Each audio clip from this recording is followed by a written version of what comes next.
दोस्तों स्वागत है आप सभी का ओनली आईएएस के यूट्यूब चैनल पर। आज की इस वीडियो में हम इन्वायरमेंट टॉपिक से कुछ इंपॉर्टेंट डिस्कशन करेंगे करंट अफेयर्स की। और यहां इस वीडियो को शुरू करने से पहले मैं आपके साथ कुछ इंपॉर्टेंट प्रोग्राम शेयर करना चाहता हूं। देखिए, पहला तो उन बच्चों के लिए प्रोग्राम्स हैं हमारे जो 2022 का अटेम्प्ट दे रहे हैं। अब यहां पर 3 प्रोग्राम्स हैं आपके लिए। जैसे अगर आपको अपनी फास्ट ट्रैक पर रिवीजन करनी हो तो उनके लिए तेजस प्रोग्राम है। जिनको सीसेट की प्रॉब्लम लगती हो तो उनके लिए हमारा सीसेट से रिलेटेड प्रोग्राम है। और जिन्हें लगता है कि उन्हें सिर्फ टेस्ट प्रैक्टिस करनी है तो उनके लिए हमारा टेस्ट प्रोग्राम है। ये है हमारा लास्ट माइल लीप और इसमें आप टेस्ट की तैयारी कर सकते हैं। सेक्शनल टेस्ट मिलते हैं आपको, करंट अफेयर बेस्ड टेस्ट मिलते हैं, तो इससे आपकी तैयारी और बेहतर हो सकती है। साथ के साथ जो 2023 के लिए अटेम्प्ट की तैयारी कर रहे हैं तो उनके लिए हमारे 2 कोर्सेज हैं। पहला है हमारा प्रारंभ बैच जिसमें आपको स्टैटिक और करंट अफेयर दोनों कवर करवाए जाते हैं। दूसरा हमारा प्रोग्राम है आईडीएमपी प्रोग्राम।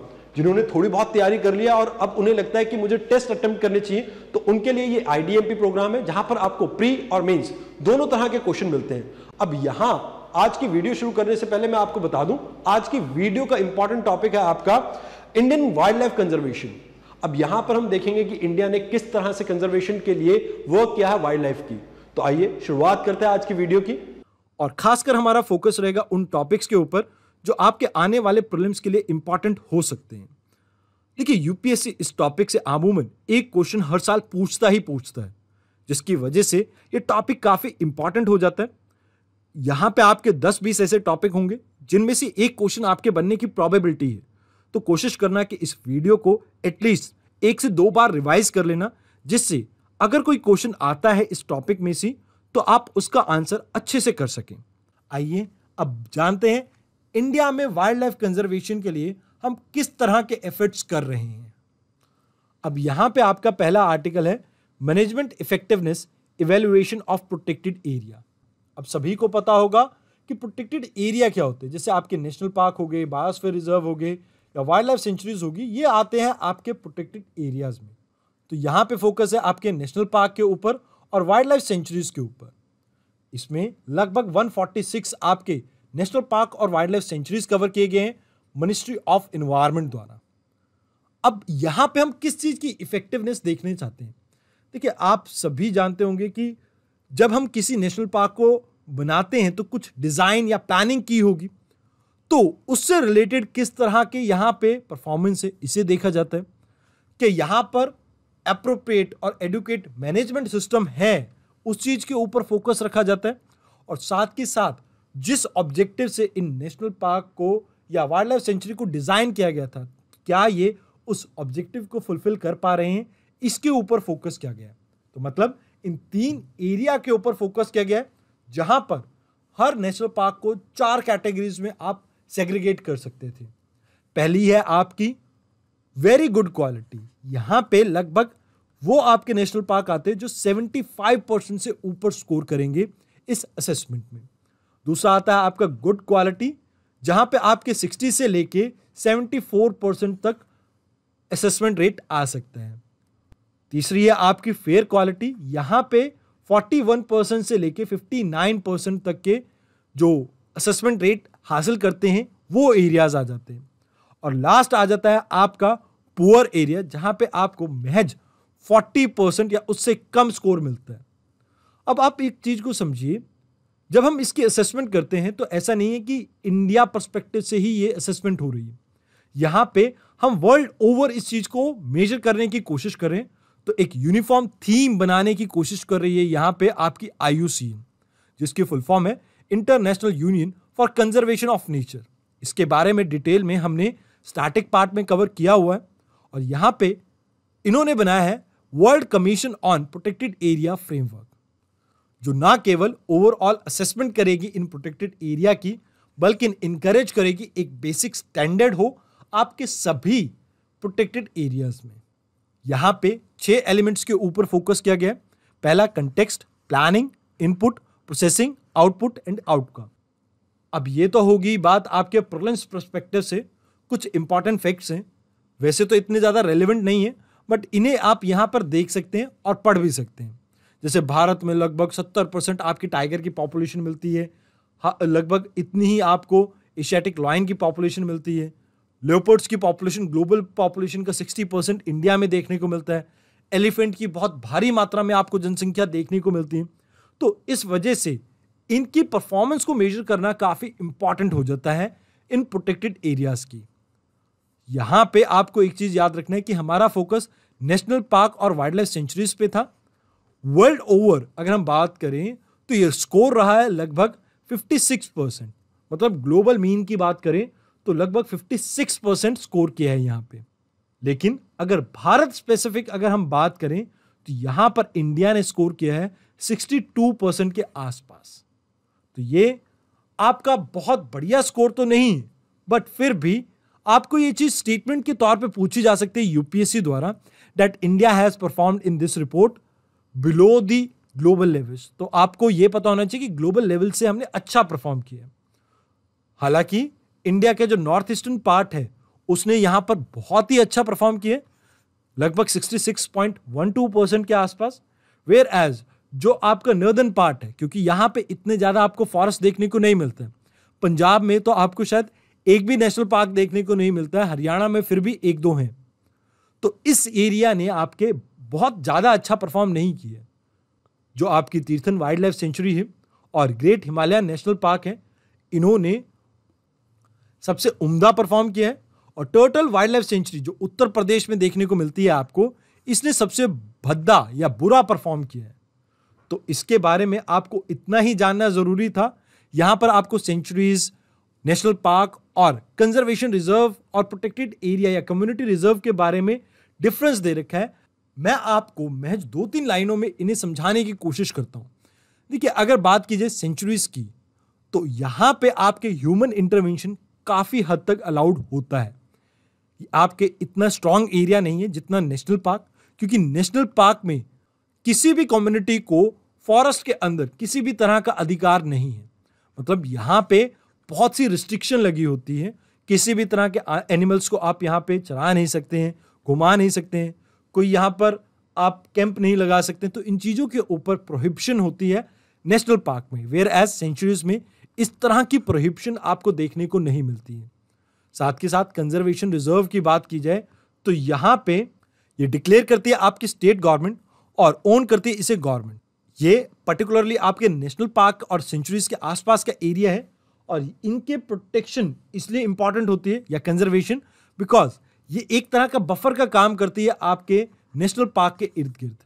तो इस वजह से ये जो आपका एरिया है इसे प्रोटेक्ट करने की जरूरत होती है और यहां पे लिमिटेड लैंड राइट्स आपको दिए जाते हैं। मतलब यहां पे एग्रीकल्चर प्रैक्टिसेस थोड़ी बहुत की जा सकती है, थोड़े बहुत रिजॉर्ट्स वगैरह लगाए जा सकते हैं, कुछ हद तक लोकल कम्युनिटी को यहां पे अधिकार भी दिए जाते हैं। अब किसी भी एरिया को अगर आप कंजर्वेशन रिजर्व डिक्लेयर करते हैं तो इसके लिए आपको कंसल्ट करना होगा लोकल कम्युनिटी से, अदरवाइज आप इसे डिक्लेयर नहीं कर सकते हैं। आइए अब जानते हैं कम्युनिटी रिजर्व के बारे में। देखिए, ये डिक्लेयर करता है आपकी स्टेट गवर्नमेंट और ये प्राइवेटली भी ओन्ड हो सकती है और कम्युनिटी भी इसे ओन कर सकती है। हो सकता है नेशनल पार्क के आसपास हो, सेंचुरीज के आसपास हो, या कंजर्वेशन रिजर्व के आसपास हो, या हो सकता है किसी एरिया में किसी इंडिविजुअल ने अपने आप ही इस एरिया को डेवलप किया हो। तो यहाँ पे इसके बारे में ज़्यादा इंपॉर्टेंट नहीं है कुछ जानना। कई बार यूपीएससी स्टेटमेंट देके आपको कंफ्यूज कर सकती है। आपको सिर्फ उस कंफ्यूजन को दूर करना है कि कौन किसको डिक्लेयर करता है। जैसे नेशनल पार्क और सेंचुरीज को आपकी सेंट्रल गवर्नमेंट डिक्लेयर करती है, आपके कंजर्वेशन रिजर्व को स्टेट गवर्नमेंट डिक्लेयर करती है और कम्युनिटी रिजर्व को भी स्टेट गवर्नमेंट डिक्लेयर करती है। तो इस चीज़ की क्लैरिटी होनी चाहिए आपके माइंड में। बाकी यहाँ पे और कुछ जानने की जरूरत नहीं है आपको। आइए अब बात करते हैं कर्नाटका में मिलने वाली पहली वाइल्ड लाइफ सेंचुरी, जो कि स्पेशली डेडिकेटेड है आपके वुल्फ्स को। ये कोपला डिस्ट्रिक्ट में पड़ेगी और ये एक ड्राईलैंड एरिया है। यहाँ पे आपको जनरली डेसिडस ट्री देखने को मिलेंगे और फॉक्स के अलावा ये और भी स्पीसीज को प्रोटेक्ट कर सकते हैं, जैसे हाइना, इंडियन फॉक्स, गोल्ड फॉक्स और बाकी और भी बहुत से एनिमल्स। अब ये टॉपिक आपका इंपॉर्टेंट हो जाता है बिकॉज यूपीएससी ने लास्ट ईयर भी कुछ इसी तरह का क्वेश्चन पूछा था मॉसेस के बारे में। मॉसेस न्यूज़ में आपके रहे थे बिकॉज उनके लिए एक प्रोटेक्टेड एरिया बनाया गया था नैनीताल में, उत्तराखंड में, और सिमिलरली वुल्फ के लिए यहाँ पे बनाया गया है।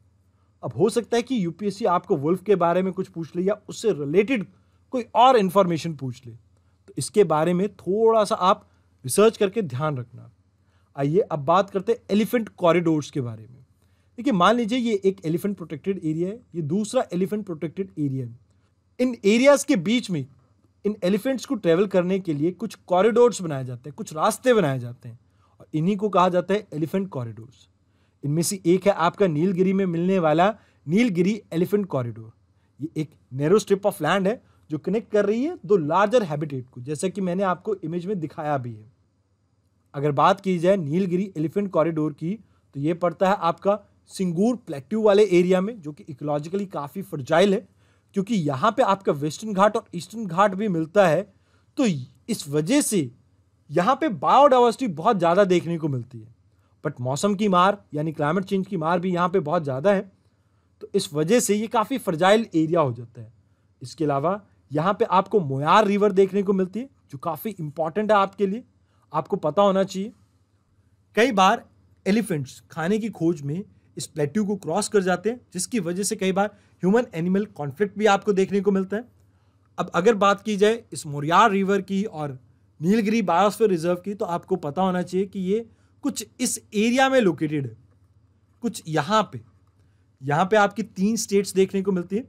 ये वाला पार्ट आ गया आपका कर्नाटका वाला, इस साइड यहाँ पे आ गया आपका केरला वाला पार्ट, और इस साइड आ गया आपका तमिलनाडु वाला पार्ट। ये यूनेस्को वर्ल्ड हेरिटेज साइट भी है, और यहाँ पे आपके बहुत से प्रोटेक्टेड एरिया आते हैं, जैसे अरलम, मुद्दुमलई, मुखुर्ती नेशनल पार्क, नागरहोल, बांदी tiger reserve, silent valley national park, उसके अलावा वायनाड, कांजीपुजा और सत्यमंगलम वाइल्ड लाइफ सेंचुरी भी इस एरिया में आपको देखने को मिलती है। यहाँ पे सबसे इंपॉर्टेंट स्पीशीज जो आपको देखने को मिलती है दैट इज नीलगिरी ताहिर, जो कि इंडेंजर्ड कैटेगरी में आती है, और उसके अलावा आपको लॉयन टेल मकाओ भी इसी एरिया में देखने को मिल जाते हैं। तो इस मैप को थोड़ा ध्यान में रखना, हम किस एरिया के बारे में बात कर रहे हैं। अगला आर्टिकल हमारा बात करता है वर्ल्ड वाइल्ड लाइफ डे के बारे में। अब इसे मनाने का कारण क्या है, क्योंकि इस दिन साइट कन्वेंशन आपका अमल में आया था, तो इस वजह से हम इस डे को मनाते हैं। इस डे को हमने मनाना स्टार्ट किया था 2013 से।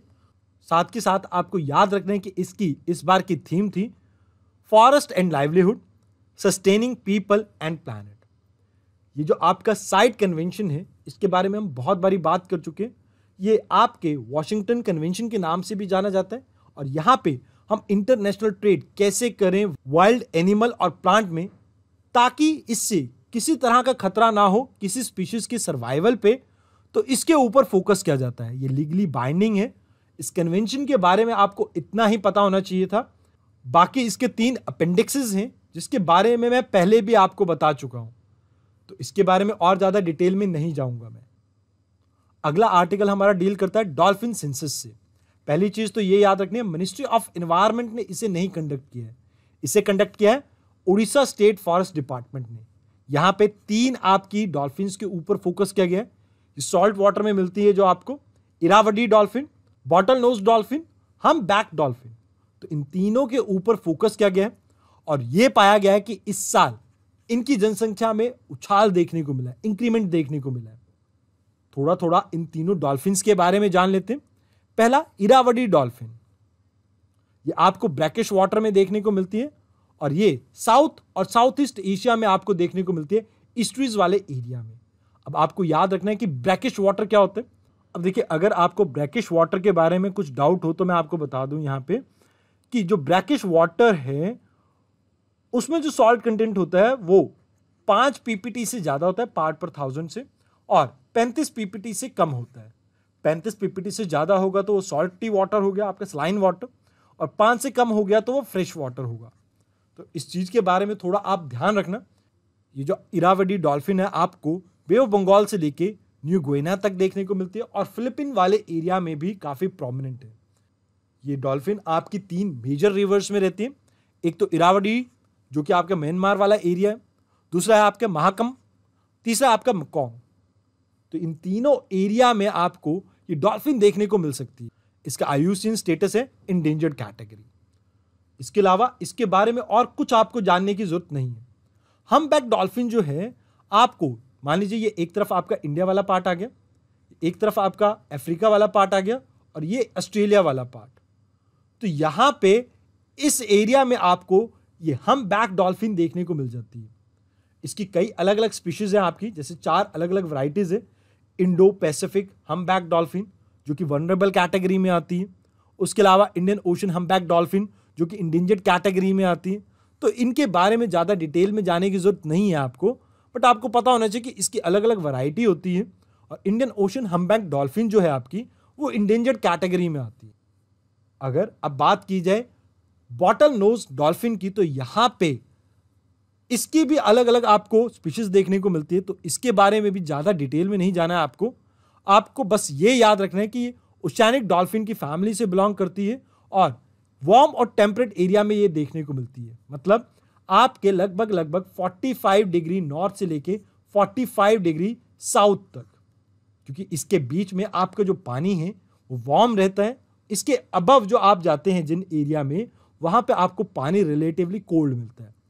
और ये बिल्कुल भी आपको दिखाई नहीं देंगी 60 डिग्री एंड अबव, मतलब जहां पे आपका आर्टिक ओशन या आर्टिक सर्कल वाला एरिया पार्ट आ जाता है 66.5 डिग्री नॉर्थ से ऊपर और 66.5 डिग्री साउथ से नीचे, उन एरिया में ये दिखाई नहीं देंगी बिल्कुल भी। तो इनके बारे में आपको इतना ही जानना जरूरी था। आइए अब बात करते हैं ब्लू नेचर अलायंस के बारे में। अभी हाल फिलहाल में इस अलायंस ने यह कहा है कि अगले 5 सालों में रिस्टोर करेंगे ओशन के लगभग 7 मिलियन स्क्वायर किलोमीटर एरिया को, माइल एरिया को, सॉरी। अब आपको पता होना चाहिए कि ये अलायंस है किसकी और कौन सी। ये एक आपकी नॉन प्रॉफिट ऑर्गेनाइजेशन है जहां पे आपकी अलग अलग एजेंसीज पार्टिसिपेट कर रही हैं। इसके कोर पार्टनर है जैसे Conservation International, Global Environment Foundation, Rob, Melinda Walton Foundation. तो इनके बारे में यूपीएससी आपसे नहीं पूछेगा। हाँ, हो सकता है कि कुछ अलग सा घुमा के आपको दे दे। तो आपको याद रखना कि ब्लू नेचर अलायंस किसी भी मेजर आपकी जो ग्लोबल एजेंसी है उसका इनिशिएटिव नहीं है। यहां पे आपके कुछ प्राइवेट एनजीओज वगैरह साथ मिलके, नॉन प्रॉफिट ऑर्गेनाइजेशन साथ मिलके काम कर रहे हैं। इनका टारगेट एक्चुअल में है 18 मिलियन स्क्वायर किलोमीटर को रिवाइव करवाना 5 सालों में, जहां पर हम बात कर रहे हैं 5% आपके वर्ल्ड के ओशन को हम क्लियर करेंगे, साफ करेंगे। इसमें हमारा मेजर फोकस रहेगा कि कैसे हम इस एरिया की बायोडाइवर्सिटी को बचा सकें और साथ के साथ बिल्ड कर सके इस एरिया को आने वाले क्लाइमेट चेंज के लिए। मतलब क्लाइमेट चेंज के लिए इस एरिया को कैसे हम तैयार कर सकते हैं। साथ के साथ हम ये भी दिखाना चाहते हैं यहाँ पे कि कैसे ह्यूमन बीइंग ज़्यादा डिपेंडेंट है इकोसिस्टम के ऊपर, और अगर इकोसिस्टम में किसी भी तरह का कोई बदलाव आता है तो इसका इम्पैक्ट ह्यूमन बीइंग पे भी पड़ता है और वो इससे अछूता नहीं है। इस अलायंस ने 7 एरियाज के ऊपर फोकस किया। देखिए, आप सभी ने ऑस्ट्रेलिया का मैप, वर्ल्ड मैप देखा होगा। ऑस्ट्रेलिया ये एरिया आपका, इसके ऊपर यहाँ पे आपको बहुत छोटे छोटे आइलैंड्स देखने को मिलते हैं। यहाँ पर माइक्रोनेशिया वगैरह वाला पार्ट आ गया आपका, और ये वाला जो पार्ट हो गया जहाँ पे छोटे छोटे आइलैंड्स हैं। तो इन आइलैंड्स को सिलेक्ट किया गया है। जैसे इस साइड आ गया आपका अंटार्कटिका वाला एरिया। उसके अलावा जो आपकी इंटरनेशनल टाइमलाइन आती है IDL, उसके आसपास लोकेटेड आपका Fiji island, Canada, Seychelles, Palau, western Indian ocean.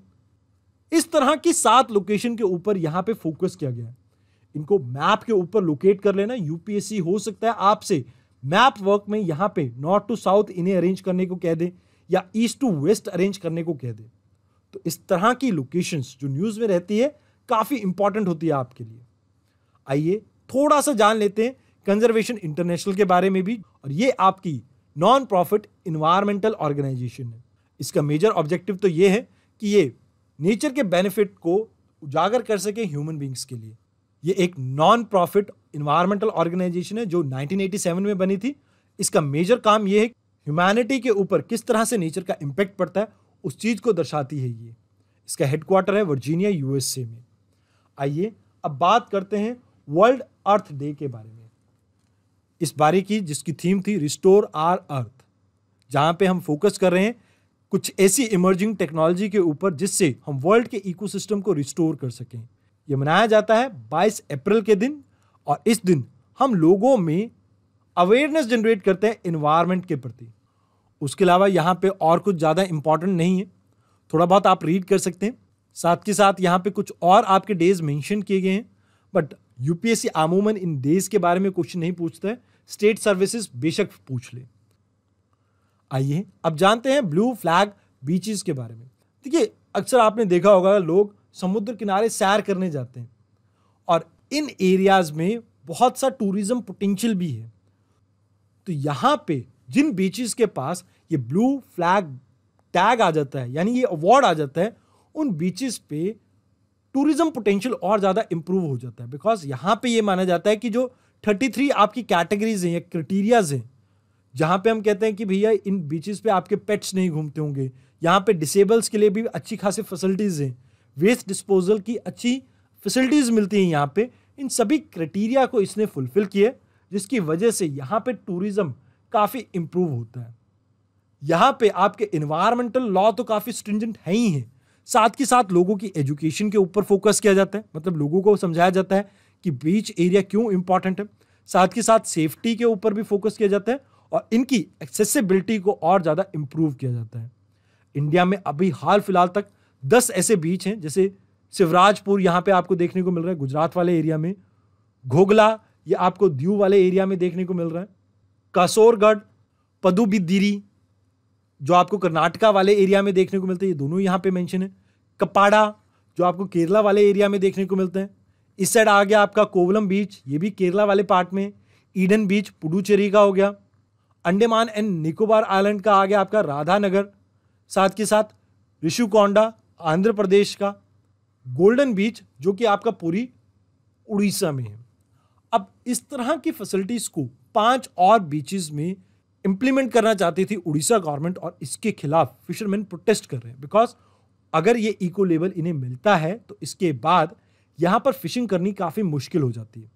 ये एक Denmark based non profit foundation है जो इस तरह के अवार्ड को लॉन्च करता है, जिसका नाम है FEE यानी कि foundation for environmental education.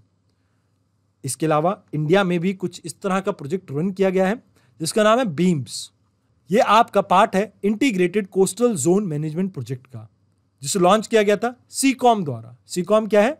Society of integrated coastal management. इसका साथ यहां पे दे रही है मिनिस्ट्री ऑफ एनवायरनमेंट। इस प्रोजेक्ट का यहां पे ऑब्जेक्टिव ये है कि इंडिया में कोस्टल एरिया को हम पोल्यूशन फ्री करें, साथ के साथ इस एरिया को सस्टेनेबली डेवलप करें ताकि इस एरिया के ऊपर ज़्यादा लोड ना पड़े ह्यूमन पॉपुलेशन का। उसके अलावा इस एरिया को कंजर्व करेंगे हम और हाई स्टैंडर्ड ऑफ क्लीनिनेस को यहाँ पे मेंटेन करेंगे। तो इस बारे में इतना ही जानना इंपॉर्टेंट था। आइए अब बात करते हैं integrated coastal zone management project के बारे में। देखिए, यहाँ पे इस प्रोजेक्ट का एम है कि हम कोस्टल एरिया में लोगों का लाइवलीहुड कैसे इंप्रूव करें। देखिए, ये तो आप सभी को पता होगा कि जो कोस्टल एरिया में लोग रहते हैं वो फिशिंग रिलेटेड एक्टिविटीज में ज़्यादा इंडल्ज रहते हैं। अब अगर हम फिशेस को कंजर्व कर पाएंगे तो ऑटोमेटिकली इनका लाइवलीहुड हम सस्टेनेबल बना सकते हैं और साथ के साथ हम कोस्टल इकोसिस्टम को भी बचा सकते हैं। तो यहाँ पे इस प्रोजेक्ट में इसी के ऊपर फोकस किया गया और इसमें हमारा साथ दे रही है वर्ल्ड बैंक। साथ के साथ national centre for sustainable coastal management जो चेन्नई में लोकेटेड है, वो साइंटिफिक और टेक्निकल इनपुट दे रही है यहाँ पे। अगर बात की जाए इंटीग्रेटेड कोस्टल जोन मैनेजमेंट की, तो ये आपके डायरेक्टली निकल के आया था रियो अर्थ समिट से। तो इसके बारे में ये बात आपको याद रखनी है। आइए अब बात करते हैं इंडिया के पहले क्रिप्टोगैमिक गार्डन की, जो कि लोकेटेड है उत्तराखंड में। अगेन पहला है तो काफी इंपॉर्टेंट हो जाता है और इसके बारे में यूपीएससी आपसे क्वेश्चन पूछ सकती है। यहां पे फोकस किया गया है लाइकन्स, फर्न्स एंड फंगी के ऊपर। क्रिप्टोगैमी क्या होता है आपको ये भी पता होना चाहिए। यूपीएससी कई बार डायरेक्टली इस टॉपिक के बारे में आपसे पूछ सकते हैं। तो जहां भी आपको हिडन रिप्रोडक्शन देखने को मिलता है, दैट इज क्रिप्टोग्रामी। जहां पे आपको रिप्रोडक्टिव सिस्टम ना दिखता हो, जो आपके प्लांट्स हैं वो नॉन फ्लावरिंग हो यानी फ्लावरलेस प्लांट्स हो, सीडलेस प्लांट्स हो और लोअर प्लांट्स हो। बस यहां पे एक चीज जो याद रखनी है आपको, वो ये है इनको मॉइस्ट एनवायरनमेंट चाहिए सर्वाइविंग के लिए, और ये आपको टेरेस्ट्रियल और इक्वेटिक दोनों पार्ट्स में देखने को मिल सकती है। Algae, bryophyte, lichen, fern, fungi, ये सभी आपके बेस्ट नोन ग्रुप्स हैं इस तरह के क्रिप्टोग्राम के। अब इनकी अलग अलग डिवीजन की गई है, जैसे थाइलोफाइट, ब्रायोफाइट और ट्रेडिडोफाइट। इनके बारे में हल्का हल्का मैं आपको बता देता हूं। देखिए, थाइलोफाइट जो है आपके, ये प्रिमिटिव फॉर्म है आपके प्लांट्स के। जिनमें ना आपको रूट्स देखने को मिलते हैं, ना स्टेम, ना लीव्स। जैसे स्पायरोगायरा इसका एग्जाम्पल है, या आपको सरगासम देखने को मिलते हैं, ज्योग्राफी में आपने पढ़ी होगी सरगासम, वो भी इसका अच्छा उदाहरण हो सकती है। दूसरा आपका ब्रायोफाइट, ये लिमिटेड वैरायटी है जो जहां पे आपको वस्कुलर प्लांट्स देखने को नहीं मिलते हैं। ऑल्दो ये लैंड पे देखने को मिलते हैं बट वस्कुलर नहीं है।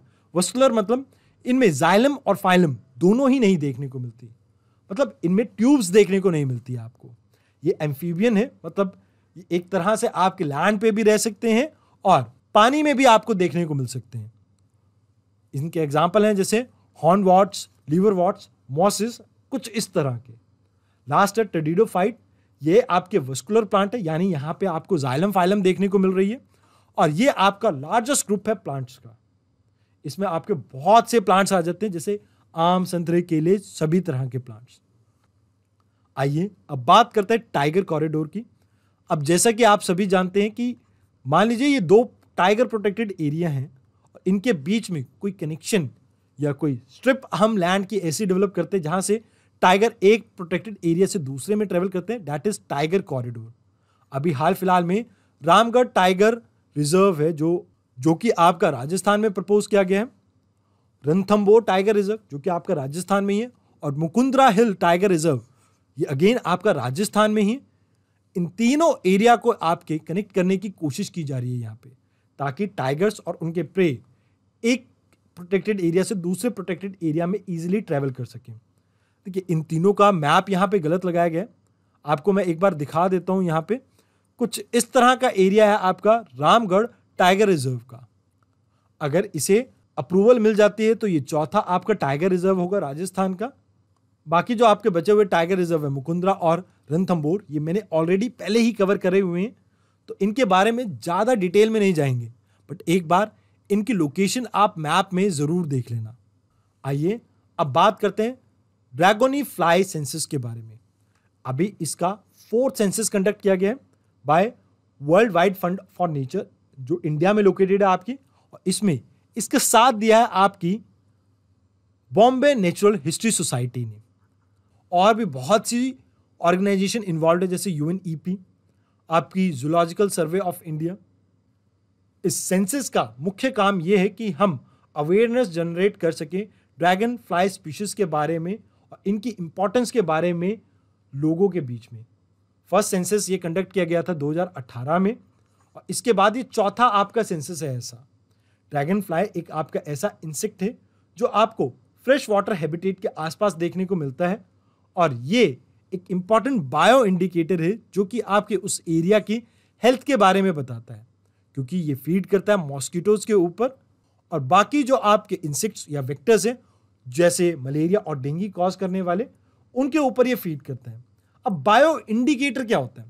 देखिए मान लीजिए आपकी कोई एरिया है, उसके अंदर जो बायोलॉजिकल कंपोनेंट है वो किस तरह से परफॉर्म कर रहा है उसको दर्शाती है जो species, that is bio indicator. मतलब एक ऐसा लिविंग इंडिकेटर जो आपको ये बता दे कि ये एरिया में आपको पोल्यूशन देखने को मिल रहा है, इस एरिया में आपको हवा अच्छी देखने को मिल रही है।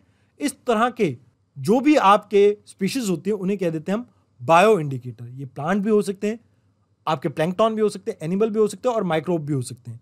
जैसे लाइकिन के बारे में आपने सुना होगा, ये आपको एयर क्वालिटी के बारे में बताती है, दैट्स व्हाई ये आपको अर्बन एरिया में देखने को नहीं मिलती। उसके अलावा अर्बन एरियाज में हाल फिलहाल में आपको फ्रॉग देखने को नहीं मिलते, और फ्रॉग ना मिलने का कारण ये है कि यहाँ पे आपका जो टेरेस्ट्रियल या फ्रेश वाटर इकोसिस्टम है वो चेंज हो चुका है। उसके अलावा और भी आपके बहुत से इंडिकेटर्स हैं जैसे एल्गल ब्लूम, जिसके बारे में आपको पहले भी मैं बता चुका हूँ यूट्रोफिकेशन के केस में। तो अगर किसी एरिया में आपको एल्गल ब्लूम देखने को मिलता है तो उस एरिया का पानी बहुत ज़्यादा डिग्रेड हो चुका है। तो यहाँ पे इन बायो इंडिकेटर्स के बारे में आपको इतना ही जानना जरूरी था। आइए अब बात करते हैं बेलर टर्टल कंजर्वेशन अवार्ड के बारे में। अभी हाल फिलहाल में एक बायोलॉजिस्ट हैं सुरेंद्र सिंह, इन्हें यह अवार्ड दिया गया है क्योंकि इन्होंने कुछ क्रिटिकली इंडेंजर्ड टर्टल्स को बचाने के लिए एक इंपॉर्टेंट भूमिका निभाई है। अब यहां पे इस अवार्ड के बारे में यूपीएससी आपसे नहीं पूछेगी, आपसे क्वेश्चन आएगा तो आएगा इन स्पीशीज के बारे में। जैसे पहली स्पीशीज है आपकी रेड क्राउंड रूफ टर्टल, दूसरी है नॉर्दर्न रिवर टेरपिन, तीसरी आपकी ब्लैक सॉफ्ट शेल टर्टल। इनके बारे में एक एक करके हम जान लेते हैं। अब जैसे नॉर्दर्न रिवर टर्पाइन के बारे में अगर बात करें, ये स्पीशीज आपकी नेटिव है साउथ ईस्ट एशिया की। वैसे आपको एशिया में भी इसका एक बड़ी चंक ऑफ पॉपुलेशन देखने को मिलती है। कुछ इस तरह का दिखता है ये आपको बांग्लादेश के सुंदरबन वाले एरिया में देखने को मिलता है। देखिए सुंदरबन जो एरिया है, आपको याद रखना है, वेस्ट बंगाल के साथ साथ जो ये बांग्लादेश वाला पार्ट है ना, इस पार्ट में भी आपको देखने को मिलती है। इसका IUCN स्टेटस जो है वो इंडेंजर्ड कैटेगरी में आता है। और इंडिया के अलावा, मतलब इंडिया के वेस्ट बंगाल और उड़ीसा के अलावा ये इंडोनेशिया और मलेशिया में भी देखने को मिलता है। इंडिया के वाइल्ड लाइफ प्रोटेक्शन एक्ट 1972 के अंडर शेड्यूल 1 में आता है ये। अगर बात की जाए रेड क्राउंड रूफ टर्टल की, तो ये आपको चंबल रिवर में देखने को मिलता है। स्ट्रॉन्ग होल्ड का मतलब यही होता है, जैसे आपको एक बार मगर के बारे में यूपीएससी ने क्वेश्चन पूछा था, तो उसमें भी ये पूछा था कि कहां पर ये नेचुरली देखने को मिलते हैं, तो आपको याद रखना है वो भी चंबल में मिलता था, ये भी चंबल में ही मिलता है। ये प्रजाति सिर्फ आपको साउथ एशिया में देखने को मिलती है, क्रिटिकली इंडेंजर्ड कैटेगरी की है और शेड्यूल 1 में आती है आपके वाइल्ड लाइफ प्रोटेक्शन एक्ट की। बात की जाए ब्लैक सॉफ्ट शेल टर्टल की, तो यहां पे इसका IUCN स्टेटस है क्रिटिकली इंडेंजर्ड। इसको Indian wild life protection act के अंडर किसी भी तरह का कोई प्रोटेक्शन नहीं दिया गया और ये आपको सिर्फ और सिर्फ एक पर्टिकुलर पाउंड में देखने को मिलता है असम के इंडिया में, और साथ के साथ आपको बांग्लादेश के चिटगांग और सिलेट वाले एरिया में देखने को मिलता है। तो इसकी पॉपुलेशन भी आपको सिर्फ इन्हीं 2 एरिया में देखने को मिल रही है, तो इसे याद रखना, बिकॉज आपको कंफ्यूज किया जा सकता है कि साउथ ईस्ट एशिया में देखने को मिलते हैं और कहां देखने को मिलते हैं इस तरह से। तो ये 3 इंपॉर्टेंट स्पीशीज है जिसे आप स्टार मार्क कर सकते हैं। इसके अलावा आप टर्टल सर्विलेंस अलायंस के बारे में जान सकते हैं जो 2001 में बनी थी और इसे फॉर्म किया गया था IUCN द्वारा, जहां पर इन्होंने कोशिश की थी कि सस्टेनेबल कैपिटिव मैनेजमेंट हम कर सके फ्रेश वाटर टर्टल्स और टर्टॉइज का। उसके अलावा टाइगर कंजर्वेशन फंड बनाया गया था 2002 में, और यहां इसके बारे में और कुछ ज़्यादा इंपॉर्टेंट नहीं है आपके जानने के लिए। देखिए आज की वीडियो बहुत ज़्यादा फैक्चुअल तो थी, बट मैंने कोशिश की है कि टॉपिक को इंटरलिंक कर सकूं और आपको उन टॉपिक की इंपॉर्टेंस साथ के साथ बता सकूं। उसके अलावा आने वाली 2-3 वीडियोस में हम इस टॉपिक को एंड करेंगे, मतलब इन्वायरमेंट का आपका करंट अफेयर खत्म हो जाएगा और आपको महज इसकी रिवीजन करनी है। इन वीडियोस को अच्छे से कवर करें और खासकर जो बायोस्फीयर रिजर्व या आपके वेटलैंड से रिलेटेड वीडियोस हैं, प्रोटेक्टेड एरिया से रिलेटेड, उनके ऊपर अच्छे से फोकस कर लेना, क्योंकि यूपीएससी का एक क्वेश्चन तो उस टॉपिक के ऊपर शॉर्ट आता ही आता है। पोल्यूशन टॉपिक में भी करंट अफेयर के ऊपर ज़्यादा फोकस करना, जो कि आज की वीडियो में हमने कवर भी किया है। तो आज की वीडियो में इतना ही, धन्यवाद।